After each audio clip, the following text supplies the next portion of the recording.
আগুনকে যদি বারবার উস্কে দেয়া হয় একসময় তা পরিণত হয় দাবানলে। ঠিক সেভাবেই ক্রমাগত চাপ, নিষেধাজ্ঞা, সামরিক হুমকিতে জ্বলে উঠছে ইরান। শুধু হুঁশিয়ারি নয়, এবার আসছে প্রত্যাঘাত। নাম অপারেশন ট্রু প্রমিস 3।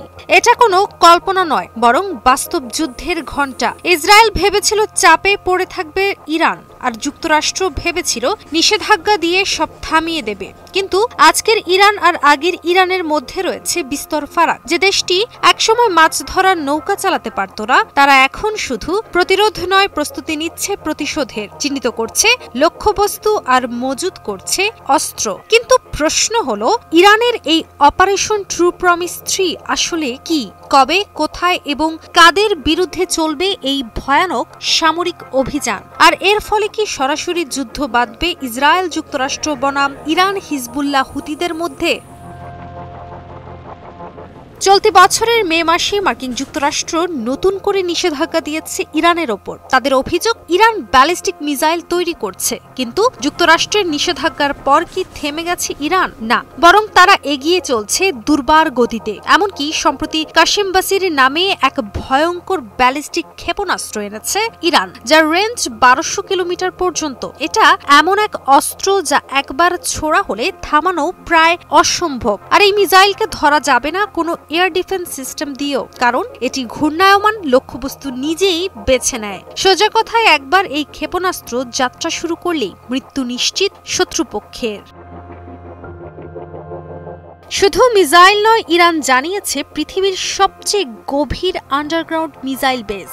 সামরিক বিশ্লেষকরা বলছেন, পাহাড়ের নিচে স্যাটেলাইট থেকেও অদৃশ্য এই ঘাঁটি থেকে চালানো হবে অপারেশন ট্রু প্রমিস 3 এর মতো আঘাত। এটি এমনভাবে বানানো যে বিমান হামলাও এই ঘাঁটি ভাঙতে পারবে না। পশ্চিমা বিশ্লেষকরা বলছেন, ইরানের এই ঘাঁটি তৈরির পেছনের উদ্দেশ্য হল ইসরায়েল ও তার মিত্রদের চিরতরে থামিয়ে দেয়া।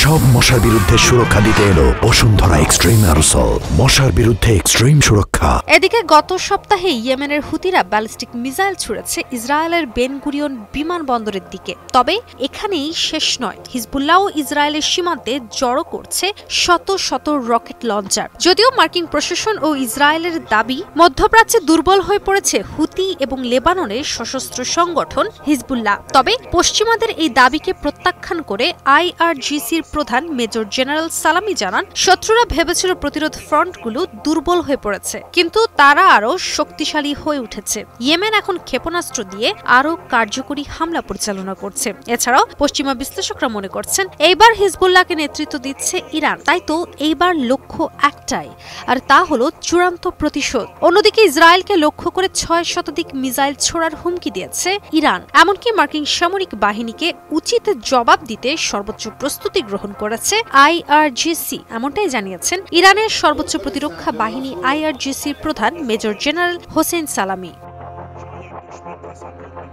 এছাড়াও এর আগে ইসরায়েলের আগ্রাসনকে প্রতিহত করতে অপারেশন ট্রু প্রমিস 3 পরিচালনার ঘোষণা দেয় IRGC।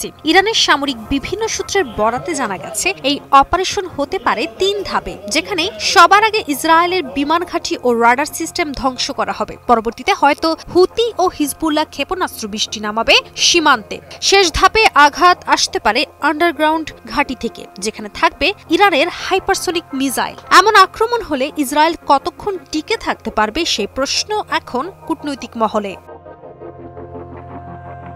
বিশ্বের সবচেয়ে ধৈর্যশীল কিন্তু সবচেয়ে ভয়ঙ্কর দেশগুলোর একটির নাম ইরান। তারা যখন ট্রু প্রমিস 3 ঘোষণা দেয়, তখন সেটা শুধুমাত্র দায়সারা কোনো কথা নয়, বরং সেটা যুদ্ধের বাজনা। এর আগে ইরান 2024 সালের এপ্রিল ও অক্টোবরে 2 দফায় ইসরায়েলে যে হামলা চালিয়েছিল, সেগুলো অপারেশন ট্রু প্রমিস ও অপারেশন ট্রু প্রমিস 2 নামে পরিচিত।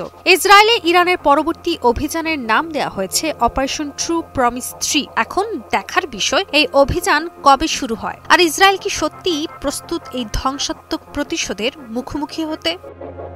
কাজী অহনা, নিউজ 24।